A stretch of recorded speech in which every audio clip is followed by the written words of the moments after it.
of silence pushes through the concrete veil, and a leaf peeks out. I'm the messenger, he says. So good morning, gentlemen. Thank you so much for joining me here in the forest. We are so close to Helsinki, and yet it feels here as if we're in the middle of nowhere. And I wonder if we can start by maybe sharing some of our own experiences of forests, being in forests, and what forests mean to you. So, Jyrki, maybe you want to go first. What do you think of and what do you feel when you walk into an area like this? I think I'm a typical Finn in a sense that the forest is very important because forest is everywhere in Finland. It's very easy to go to forest even if you lived in the middle of Helsinki. Just 20 minutes drive from the very center of the city. But me and my family, we are also outdoor people. So we want to do little hikings with our dog or with the kids, and sometimes we go to the places where we can make a campfire and then we are frying sausages and cooking coffee, etc. So it's part of our everyday life. Not every day, but we do that very often. And then I'm a hunter. I do hunting with my English Cocker Spaniel. Everybody should have an English Cocker Spaniel. Exactly. What sort of things do you hunt? Ducks and hare and pigeons, mostly with him. Yeah. Okay. And how do you feel when you walk into a forest? Does it make you feel different?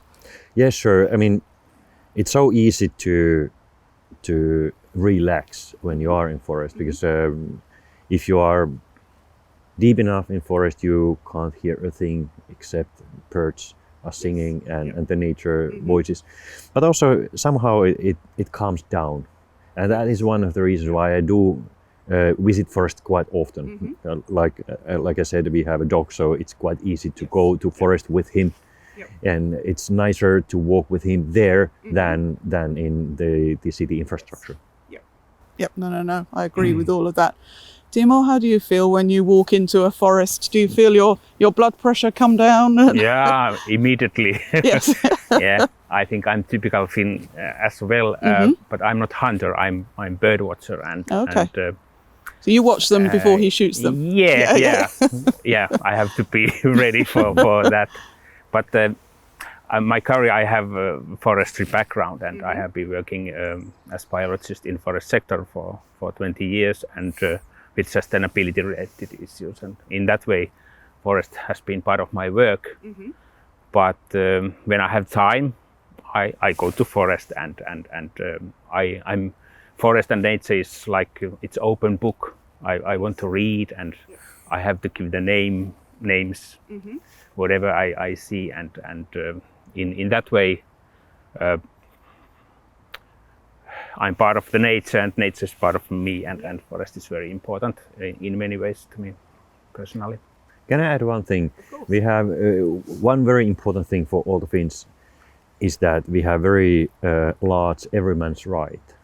So it basically means that whoever can visit forest, no matter who's the owner of the forest. But of course you cannot cut the trees without the permission of the landlord. Yes, it's a good point. It's really important. I think we call it the right to roam. Yeah. So you can, as long as you cause no damage, you can go anywhere. And I think that's really, really important.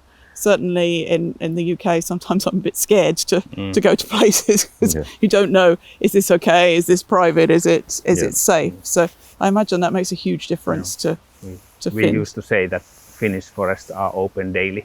Yeah, exactly. Yes. No. It's a really good phrase. Yeah. And I guess, I mean, I also love to work in forests. I like to walk in forests and work in forests actually. I like the fact that I don't know, I feel that trees keep secrets very well.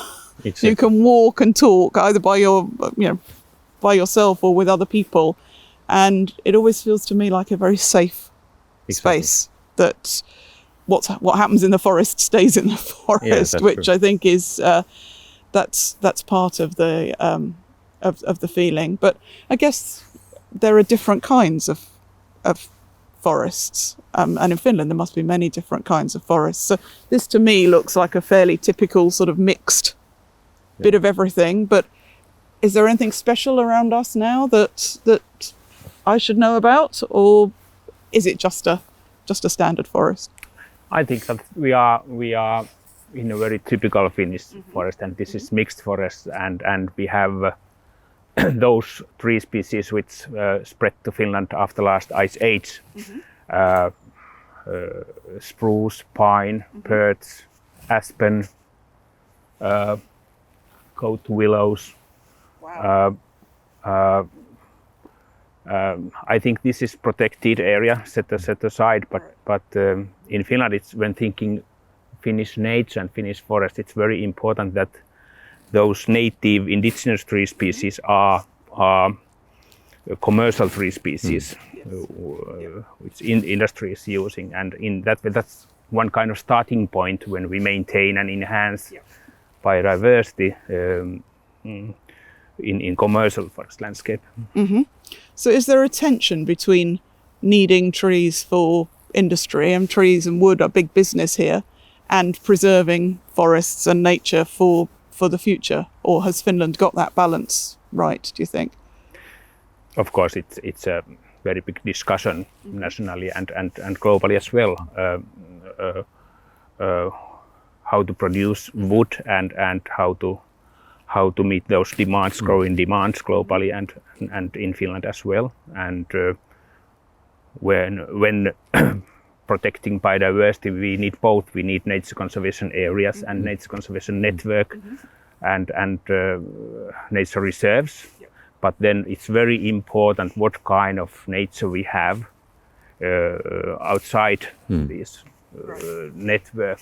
And then we come to the question of sustainable forest management and what does it mean finally, and what are the main practices we should streamline to take into use in a new world.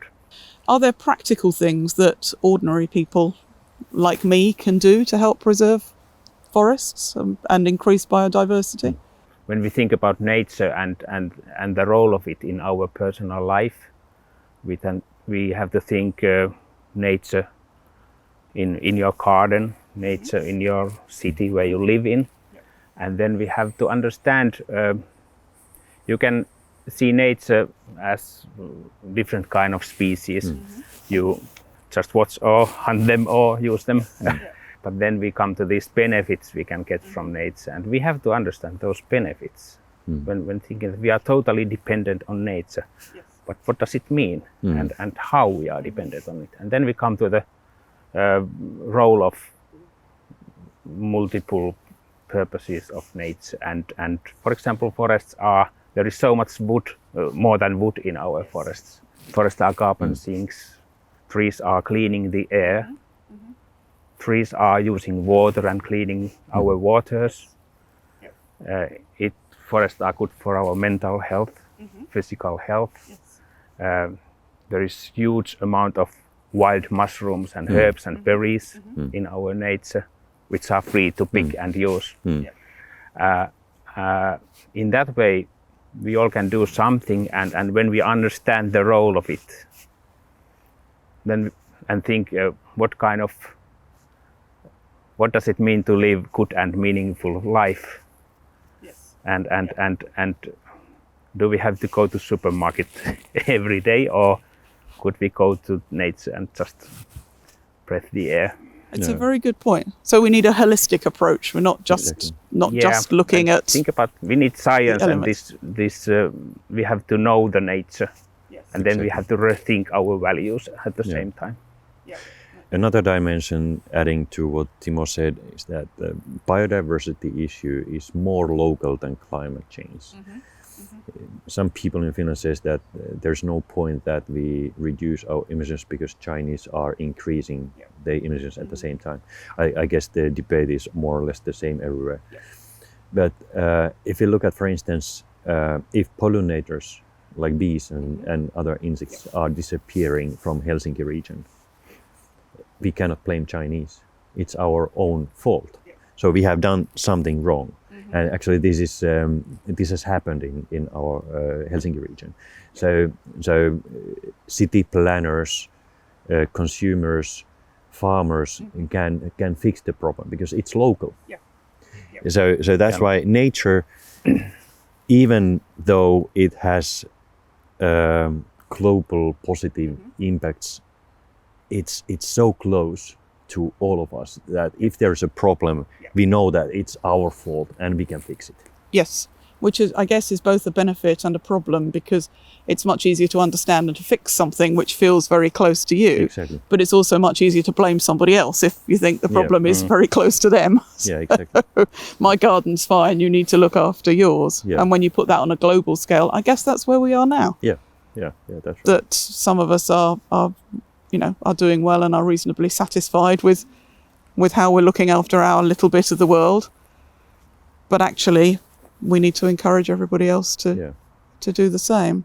Exactly. So you're from an organisation which specialises in maybe not predicting the future, but looking ahead and identifying trends. So what are the trends when it comes to, well, all these subjects? Are there trends in forestry, for example? How do we know what they are and what's going to change? I would raise two things which are very close to forestry and which are very close to addressing climate change. The first one is circular economy. It's the way to address climate change while preserving or supporting economic growth. Yep. So, can you just explain to me a little bit more? Yeah. Circular economy means basically that once you extract some natural resources, you keep it in circle as long as possible, instead of just taking raw material, producing product, using product, and then throwing to the landfill, for instance.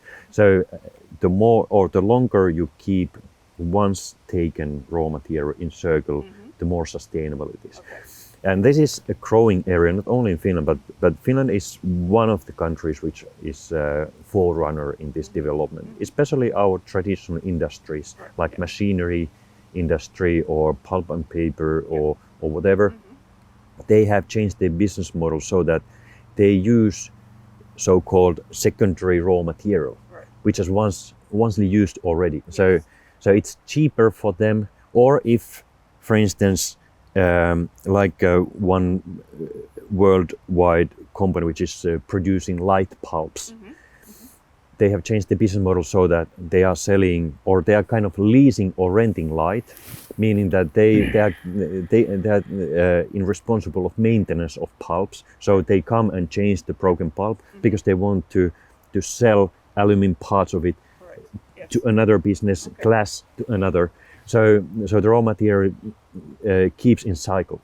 Yes. And that's the way the market economy should change in coming years. Unfortunate fact is that only 8.6% of all raw materials continues to be in cycle. Wow.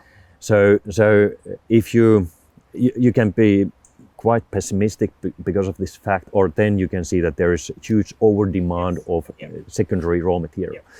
So Sitra organized the World Circular Economy Forum just a few weeks ago, and we saw that a number of participants is steadily increasing. Number of companies who are interested in this event is steadily increasing, and now it's really taken off. So we have political decisions on how to address climate change. There are numeric targets how much each of our countries need to reduce the emissions, CO2 emissions. But circular economy is kind of economic opportunity and solution to address climate change. The second trend is biodiversity. Biodiversity loss is going to be next climate, so to speak. So it's becoming, within the next 5 to 10 years, it's going to be as big political issue and economic issue as the climate change is today. So 90% of nature loss is dependent on the way we extract and process raw materials. So we need to change the way we run our economy. And that is the reason why Sitra will concentrate on biodiversity and market mechanisms. Because we know biologists have told us about nature loss for decades, we have not cared as much as we should have, and we know more or less what protection or conservation policies can achieve, but nobody has focused on market mechanisms. So if I could be a little bit populistic, I would say that our aim is to let market economy to produce more nature. So we try to find market mechanisms which would help to protect but also increase the biodiversity. Fantastic. And do you have some practical ideas already for doing that, or is it just a case of throwing the idea out there and waiting to see what There are some good happens? examples from private sector already now. Right. For instance, some forestry company has partially the financing to biodiversity goals. So the interest rates are higher or lower depending on whether they achieve the goal. But we are just about to start to developing this kind of market mechanisms. There are lots of examples in climate change. For instance, carbon pricing, or things like that, or cap and trade system. So if we could take apply some of those that ideas, to apply the same biodiversity. mechanisms, at least partially to biodiversity area, it would be a good chance to change the way we treat the nature. Okay.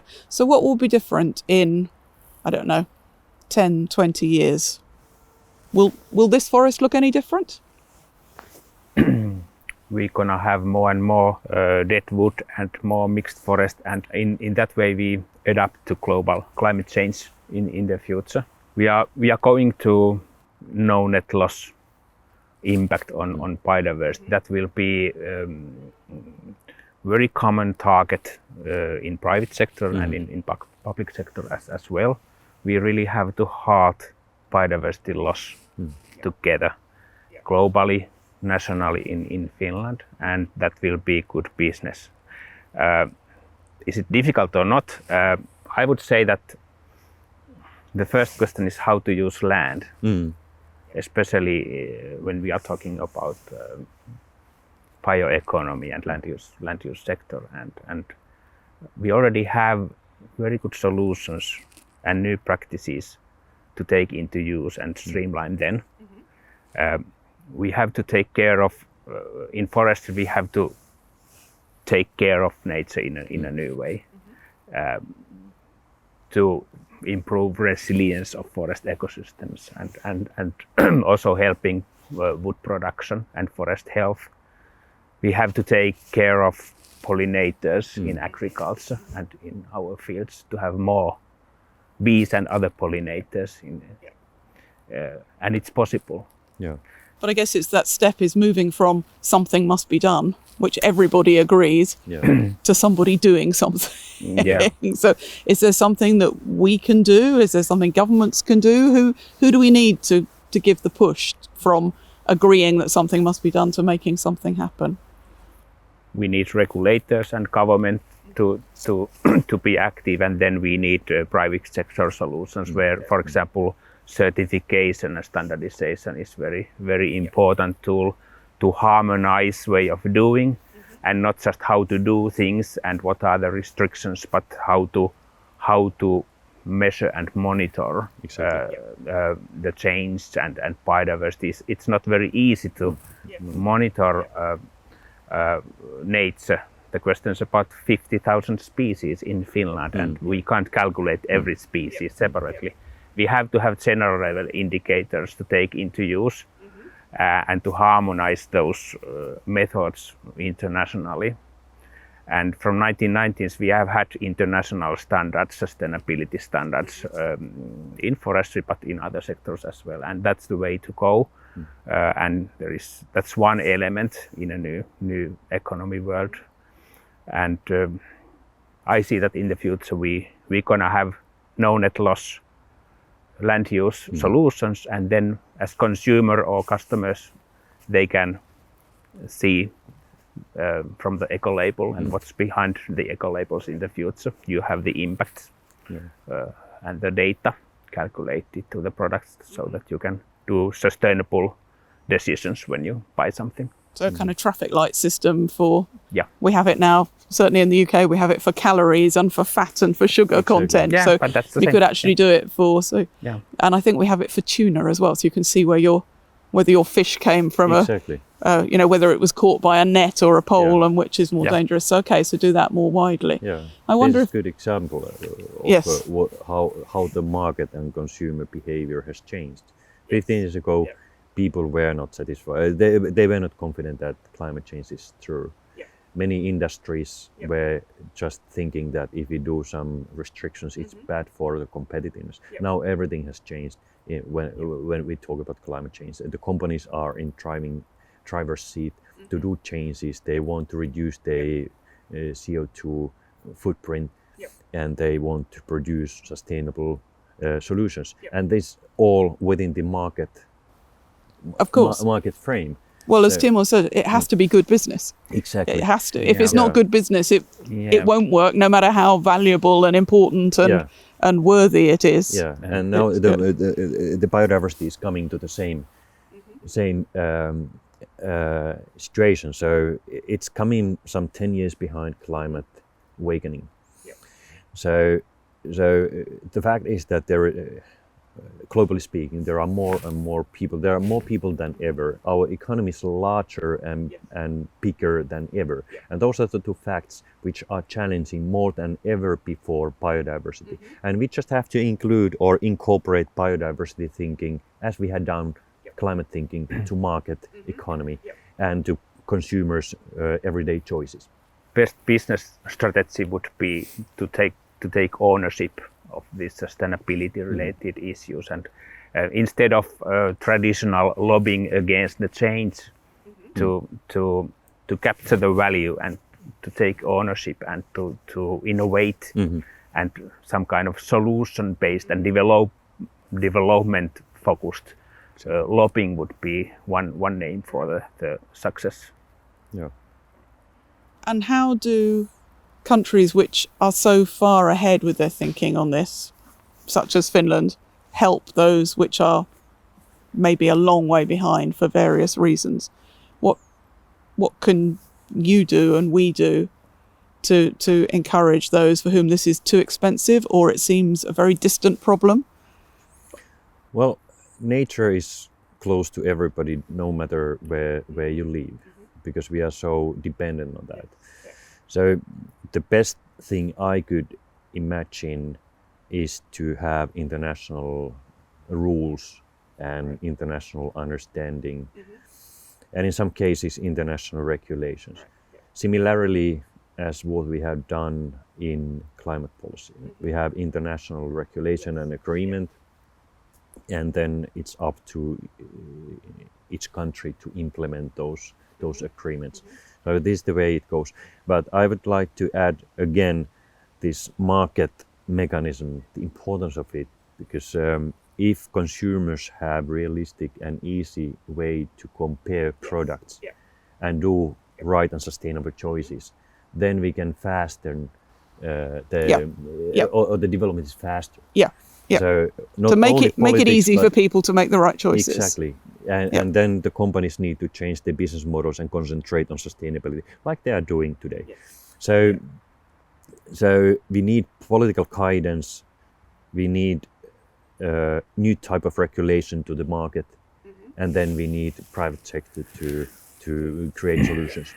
Okay, so this really is a whole of society Exactly, it's a systemic effort. change. It's an absolutely change, systemic change. Okay, and I guess this is what our leaders will be talking about when they go to the summit in Glasgow in November. Exactly. That this is part of that. That how do you involve everybody? And these international harmonized rules are very, very important, because we can see the signs where we are developing sustainability in silos. We have national level initiatives, and each sectors are developing their own things, and then we are developing carbon market separately compared to other nature-based services, and those silos are not good direction, because we have to have global rule for this sustainability revolution. Yeah. Okay. So while you were talking, I could see a squirrel running around over there. I know what squirrel is, orava in Finnish, is that right? Okay. So can you tell me the names of some of these trees in Finnish? Yes, yeah, of course we can start from Norway spruce, which is kuusi in Finnish. It's not the same number 6, but it's a tree. Then we have aspen over there, and it's haapa in Finnish. And I have to say something about aspen. It's more and more common in Finland. It's very important tree species. More than 1,000 species are dependent on aspen in different ways.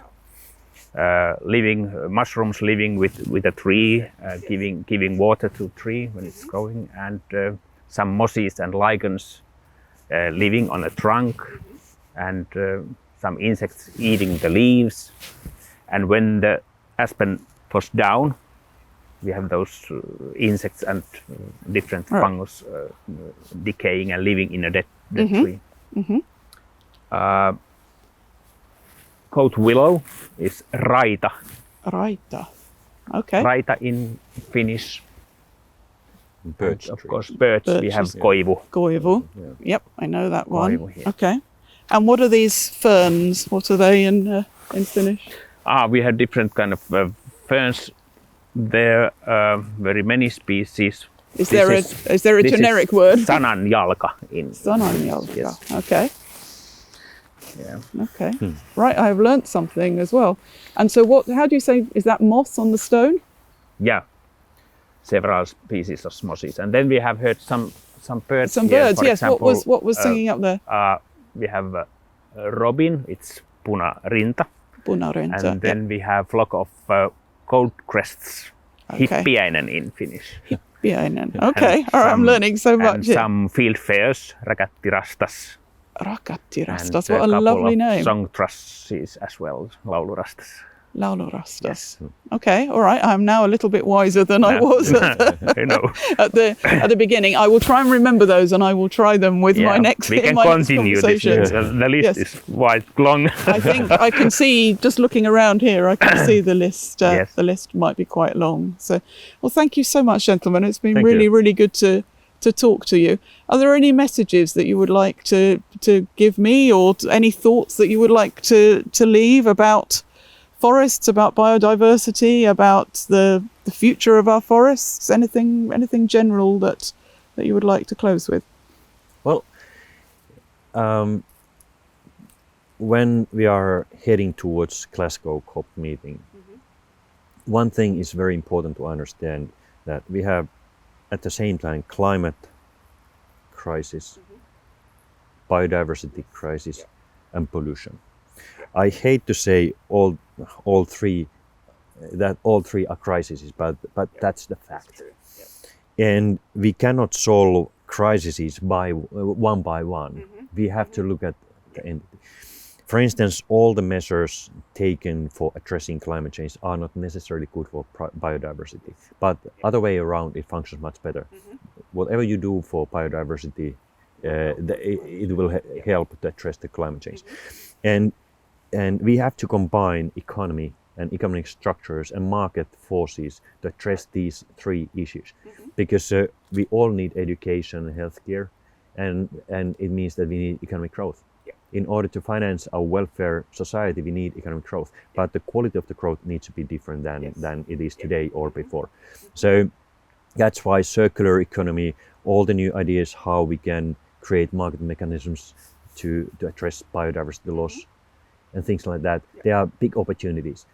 And I'm positive on that. We just we know already good examples, but we just have to scale them up. Yes. Yep. Okay. A positive message is good. Timo, any final thoughts? Well, system level change is ahead, and it's possible. It's up to us, and we really have to meet each other and start to work together, achieving together. And the questions about we have to discuss about our values and way of living. We have to understand the role of the nature in a new way, and then we have to find new innovations to how to change economic world. Those three, and we need each other to do that. Yep. Okay, so really positive message. This is possible, and it's up to us. Yes, Yeah, exactly. Let's go and do it. Yeah. Thank you very much. Thank you very much. Thank you. Thank you. Thank you very much. Plant a seed, a tree. Plant as many as you see.